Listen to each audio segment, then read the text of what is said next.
Let's get to it.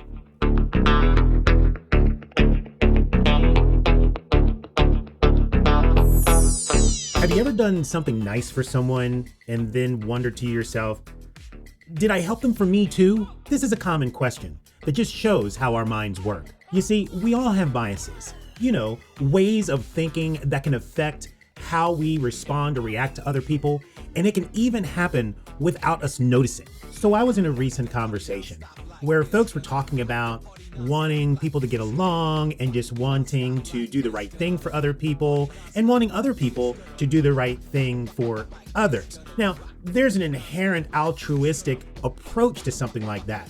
But let's face it, many times when we do things for other people, there's a subtle narrative or an undercurrent of, you know what, there's a little bit of kickback in this for me as well. So why do we do what we do when we do it? In this video, I'm actually going to talk about several biases that can be at play when we react and or respond to other people.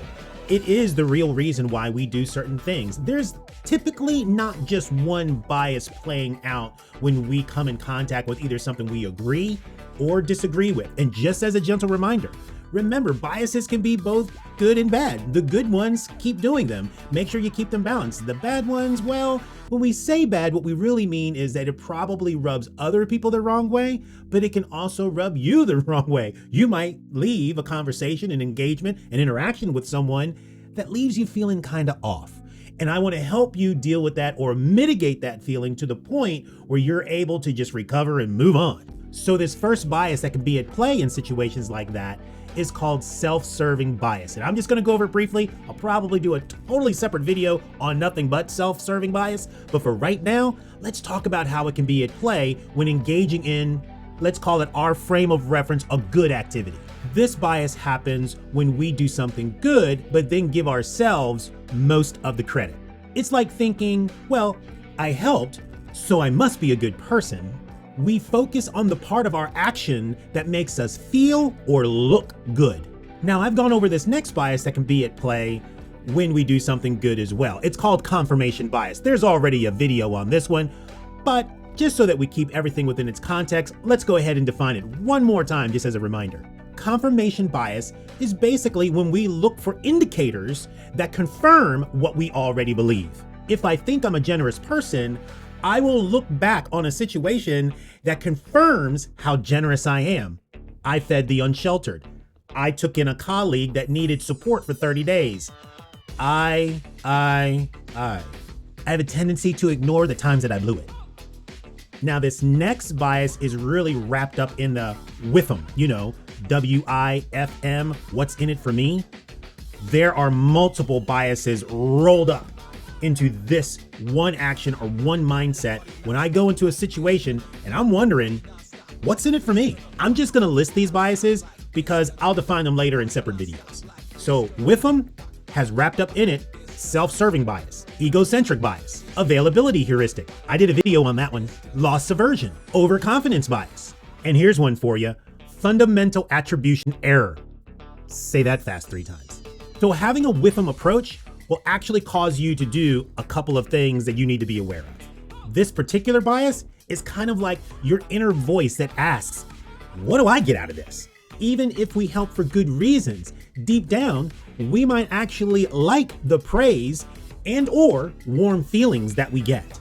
Now let me qualify something. It's okay to feel good about yourself. We just need to be cognizantly aware and question, why am I doing this? Even though kindness still helps others, being mindful of these thoughts can help us stay in balance, and balance is the key. We can do good without letting our biases take over. 3 simple steps to keep your bias in check. Number 1, pause and notice. Before you act, pause. Ask yourself, why am I doing this? Just taking a moment to notice your thoughts can make a huge difference.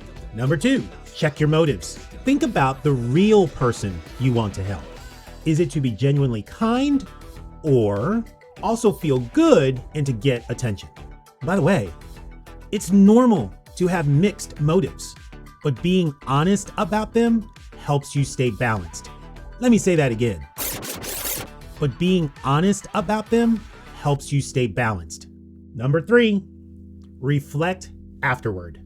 After you do something kind or something that you would consider helpful, think about it.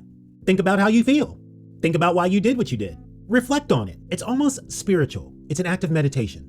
Ask, did you help someone in a genuine way? Don't lie to yourself. It's okay to have mixed motives. Go back to number 2 if you forgot. Did you learn anything about yourself? Reflecting helps us grow. So now that you know about these biases, you can keep them in check, right? Right. You got to work at it. It's not like it's going to happen overnight. You probably heard me say that before. So the next time you do something kind or see someone else do something kind, think about why it's happening. Pause and notice. Think about your feelings. Check your motives. Be honest about what's driving you. Reflect afterward.